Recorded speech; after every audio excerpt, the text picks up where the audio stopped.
To so poudarki današnjega Pomurskega dnevnika. V sklopu projekta Sejemo sončno prihodnost je v Osluševcih ob Železniškem muzeju zaživel sončni vrt. Ljutomerski kasač postal nesnovna kulturna dediščina. Knjižni sejem, otroška predstava in odprto branje na soboškem grajskem dvorišču. Na mednarodni nogometni turnir nas bo povabil Nejc Jan Matis iz nogometne šole Mura. Po mestnih ulicah Murske Sobote so se danes znova pomikale kolone vojaških vozil. In še vreme, jutri bo spremenljivo oblačno.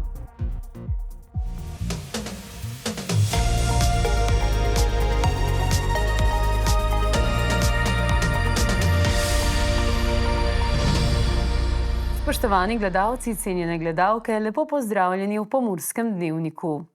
V idiličnem okolju ob Železniškem muzeju na postajališču Osluševci je v ponedeljek zaživel sončni vrt. Dogodek je povezal generacije, skrb za okolje in kulturno dediščino. Sejemo sončno prihodnost je skupni projekt Slovenskih železnic in 10 slovenskih občin, ki si prizadevajo za povezovanje lokalnih skupnosti, trajnostni razvoj in ozelenitev železniških okolij. Zapeljali smo se po različnih progah in na vsaki progi izbrali eno občino, lokacijo, ki je blizu proge, da lahko zasejemo sončnice.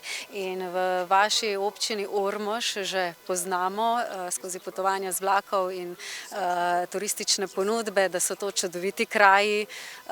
V Osluševcih je tudi simbolični muzej, ki širi vrednote in zgodovino železnic, ki je polna zgodb tudi o tem, kako smo nekoč z vlaki prevažali čebeljake in širili hrano čebelam. Železnica in čebelarstvo sta bila nekoč tesno povezana. Čebelarske zadruge so s pomočjo vlakov svoje čebele prevažale celo na Hvar.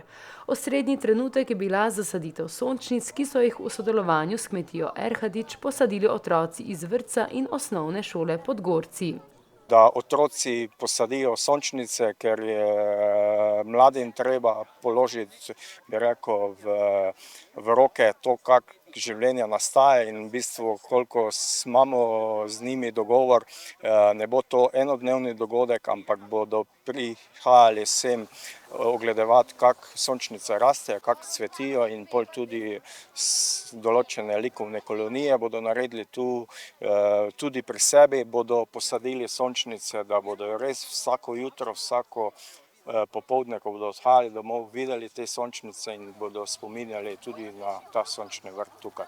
Sončnice tako niso le cvetlice, so sporočilo povezovanja. Ja, res mi je bilo srčno gledati otroke, kako so posejali sončnice in s tem pokazali tudi nam vsem, da so tudi otroci tisti, ki lahko prispevajo k lepši naravi, predvsem pa sporočilo nam, ki kreiramo trajnostne poti, trajnostno okolje, da mislimo tudi na njih na dolgi rok. Tako da to je sporočilo sončnic, ne samo, da je to simbol kot nekaj obračanja proti soncu, sončne energije, trajnostne rasti, ampak predvsem družbene odgovornosti, da dajemo hrano čebelom, kasneje hrano pticam in pa povezovanje, sodelovanje, ker samo skupnimi močmi lahko rastejo lepe zgodbe. Občina Ormož, gostiteljica dogodka in znana kot čebelam najprijaznejša občina iz leta 2020, projekt aktivno podpira. Glede na to, da smo tudi prejemnica bi rekel, ene lepe nagrade, ene lepega priznanja, občina najprijaznejša čebelam iz leta 2020. Potem tudi veliko delamo na sami trajnosti, veliko delamo na projektih, ki so nekako zeleno obarvane, tako da smo seveda bili takoj za to zadevo prisluhnili in so organizirali ta dogodek. Sončni vrt se bo tako pridružil že obstoječim trajnostnim pobudam, kot so medena kolesarska pot in pot od Buč do Šipona. Nova sončnična pot bo v prihodnosti povezovala kraje, ki sodelujejo v projektu, ter krepila zavest o pomembnosti trajnostnega razvoja. Ljutomerski kasač je doživel izjemno priznanje. Reja in vzreja te slovenske pasme je bila vpisana v register nesnovne kulturne dediščine. S tem je bilo simbolično priznano dolgoletno delo rejcev, ki sega vse do leta 1875. Rejci ljutomerskega kasača, med njimi tudi Jožef Sagaj, eden najprepoznavnejših rejcev te pasme, so z veseljem dočakali trenutek, ko je bilo njihovo dolgoletno delo prepoznano kot kulturna dediščina. Ja, tako je, da sem pred 60 leti pač začel se s tem, pa sicer je trebalo dolgo časa, da sem uspel tam prebol, najbolj mi je uspelo tam po 90. letu, 92, 93, 94 sem imel enega konja po imenu Duras, ki je takrat v Sloveniji v glavnem pobiral vse. Vzreja konj kasačev v Ljutomeru pa ni bila samoumevna, kajti nekoč je prevladovala miselnost, da ti konji niso primerni za šport, ampak le za delo na polju. Vpis kasača pa bodo še primerno obeležili v prihodnjih dneh. Ja, zdaj bo ena večja prireditev tudi 21. junija, neko so dirke. Mi navadno tako napravimo, da nekatere stvari tudi priredimo takrat, ko so dirke, ko je tudi večja množica ljudi. Takrat bomo tudi to v našem biltenu zapisali, potem tudi na sami dirki. Reja ljutomerskega kasača in kasaške dirke so pomembna slovenska dediščina. V muzeju Ljutomerski kasač je zbranih kar 6426 spisovnih enot. O pasmi pa sega prva objava v leto 1823. In ljutomerski kasač ima seveda že ime vse pove, je njegovo bistvo je Ljutomer in okolica, je naš prleški kmet, ki je s tem začel že pred 150 in več leti z to načrtno zrejo konja za tekmovanje, ker vemo, konj je bil najprej delovna žival, je bil prevoznik, je bil vojak. Želimo iti naprej. Tudi UNESCO mislim, da bo prepoznal. Kasaški klub Ljutomer prireja vsako leto 6 kasaških dirk, kar je tretjina na Slovenskem, in to pomeni, da je pomemben za promocijo občine in pokrajine. Krepi pa se tudi prepoznavnost Ljutomera, Prlekije in širše okolice, da se nekako promoviramo in potem tudi turisti radi obiščajo sam Ljutomer, Kasaški muzej in vse ostale. Kljub temu, da ljutomerski kasač ni bil namenjen športu, pa je prleška vztrajnost, kot jo imenujejo, poplačana. Prikazuje neke vrednote, vztrajnost, trdnost, močnost, to, kar pač mi smo Prleki. Z vztrajnostjo, ki je značilna za ljutomerskega kasača, bodo Prleki še naprej stopali po poti, da to pasmo prepozna tudi UNESCO kot del svetovne kulturne dediščine. Knjižni sejem, otroška predstava in odprto branje so v okviru slovenskih dnevov knjige v Murski Soboti povezali ljubitelje literature vseh generacij. V okviru 30 slovenskih dnevov knjige, ki letos potekajo pod sloganom Drevo, beseda in človek, je bil 24. maj v Murski Soboti posvečen knjigam za vse generacije. Grajsko dvorišče in terasa Mika sta se tako spremenila v prizorišče literature, druženja in ustvarjalnosti. Dopoldne se je začelo z otroško predstavo, ki je privabila številne mlade obiskovalce. Vzporedno je med 10. in 16. uro potekal knjižni sejem. Popoldne je sledilo odprto branje, v okviru katerega so obiskovalci in gostje delili odlomke svojih najljubših knjig ali lastnih besedil. Spoštovani gledalci, cenjene gledalke, v Fazaneriju junija prihaja nov mednarodni športni dogodek, o katerem nam bo več povedal naš gost, Nejc Jan Matis iz nogometne šole Mura. Lepo pozdravljeni. Pozdravljeni. Torej, kakšna prireditev prihaja na Murskosoboški stadion?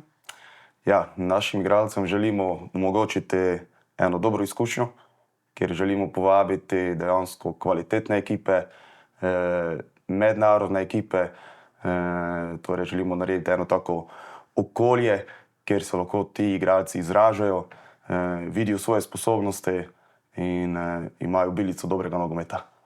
Zato prirejate poseben mednarodni turnir. Tako je, ja. V bistvu na našem turniru se bodo udeležile ekipe iz Slovenije, iz Avstrije, iz Madžarske in pa tudi iz Slovaške. Torej, Mura Open 2025 vabi. Koliko igralcev se je prijavilo, v katerih selekcijah nastopajo? Turnir bo potekal v selekcijah U9, U10, U11 in pa U12. Skupno pričakujemo približno 600 igralcev. in pa 48 ekip. Ste s tem prvim odzivom zadovoljni? Smo zelo zadovoljni, predvsem smo zadovoljni, ker pridejo te ekipe iz tujine, s katerimi smo v bistvu skovali en takšen zelo dober odnos. Dogodek oziroma prvi dan mednarodnega turnirja Mura Open 2025 bo 1. junija. V bistvu bomo začeli z 31. majem v soboto, kjer boste prvo nastopali selekciji U9 in U11, potem pa 1. junija selekciji U10 in pa U12. In s tem turnirjem bo sovpadala tudi že tradicionalna prireditev Murina noč. Tako je. Se pravi, v bistvu želimo potem ta program tekmovalni pripeljati kasneje na bolj zabavni način, se pravi, ker bo v bistvu živa glasba, obilico dobrega druženja in v bistvu želimo nekako to vse skupaj potem povezati v celoto z Murino nočjo. No, ta mednarodni turnir bo zanimiv tudi za starše, ne samo za nogometaše. Zakaj? Imamo eno tako posebno presenečenje, predvsem je to ena taka dodatna motivacija, predvsem za naše domače igralce, ker bodo finalne tekme in pa tekme za 3. mesto odigrane na glavnem igrišču, ki je dejansko odlično urejen. Igralci bodo prvič se soočili, kako igrati pred malo večjo množico na glavnem igrišču in sigurno bo to ena dobra izkušnja. Kakšni so odzivi teh mladih igralcev, ko prvič nastopijo na tako velikem igrišču? To bomo videli zdaj prvič, upam, da bodo veseli. Je res, da morajo priti do finala, tako bo še en dodaten izziv, ampak sigurno je to neka zadeva, kar bodo si zapomnili za celotno svojo kariero in želimo jim to omogočiti. Imate za njih pripravljene kakšne posebne nagrade? Sigurno smo se tudi z Nogometno zvezo našo Murski Soboti zmenili, se pravi, da nam omogočijo pokale, medalje za vse tiste igralce, v bistvu ekipe, ki bodo se razvrstili od 1. do 4. mesta. Nogomet je v Pomurju zelo priljubljen. Kako ste vi zadovoljni s podmladkom v nogometni šoli Mura? Je interes še vedno tako velik? Moram povedati, da ja. Dejansko se nam priključuje dosti mladih igralcev. Imamo dosti programov, kjer spodbujamo tudi nogomet oziroma naš način dela skozi vrtec. Se pravi, že tam spodbujamo igralce na način delovanja oziroma treniranja, kako funkcionirajo v nogometni šoli. Imamo tudi taborje, kjer v bistvu privabljamo dodatne igralce in moram povedati, da je interes kar velik. Poleg samega nogometa, športa, kaj je tisto, kar nogomet da vašim mladim igralcem? Sigurno neko disciplino, vrednote, katere so pomembne za kasneje v življenju. To je tudi v bistvu naš moto pri trenerjih, se pravi, ko vedno jih ozaveščamo o teh, ne samo, da so oni pripravljeni za nogomet, ampak tudi za kasneje v življenju, se pravi, da imajo to spoštovanje, katerega skozi šport sigurno dobijo. Torej, 34 ekip se bo pomerilo. Še za konec povabiva enkrat naše gledalce na turnir in Murino noč. Ja, upam, da pride v čim večjem številu, ker dejansko bo zanimivo, dejansko se bo dosti odvijalo, videli bodo dosti dobrega nogometa, dobrih ekip in kasneje se lahko pozabavamo še na naši Murini noči. Nejc Jan Matis, najlepša hvala za vaš obisk v studiu. Želimo vam uspešno izpeljan dogodek in seveda kar se da veselo Murino noč. Hvala. Kolone vojaških vozil so se danes vile tudi po Lendavski ulici v Murski Soboti, kar je med številnimi prebivalci sprožilo val vprašanj in ugibanj. Konvoj vojaških vozil je bil opažen že včeraj. Na spletni strani Slovenske vojske pa je navedeno, da je do 27. junija predviden premik v okviru mednarodne vaje, ki se bo odvijala na Slovaškem, kamor se trenutno pomikajo pripadniki oboroženih sil Republike Španije.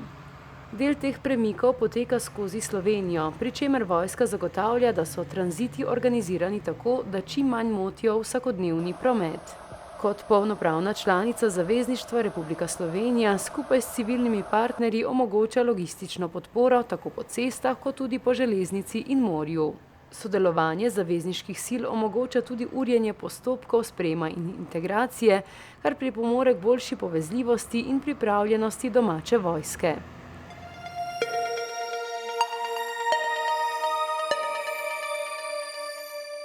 Poglejmo še vreme, jutri bo spremenljivo oblačno. Jutro je bilo jasno in sončno. Opoldne so v Murski Soboti, Radencih in Lendavi namerili 17, v Krajinskem parku Goričko pa 19 stopinj Celzija.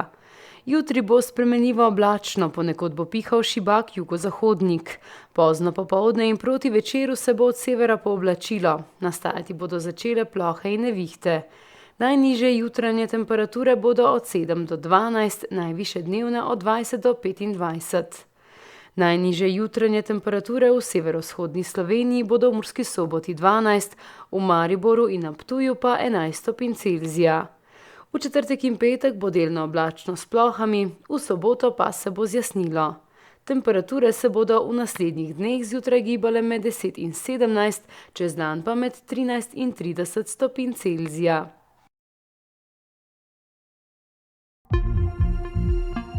To je bilo za danes vse, kar smo vam pripravili v naši osrednji informativni oddaji. Dogajanje v Pomurju lahko spremljate tudi preko naše spletne strani ali družbenih omrežij. Hvala za vašo pozornost in lep pozdrav!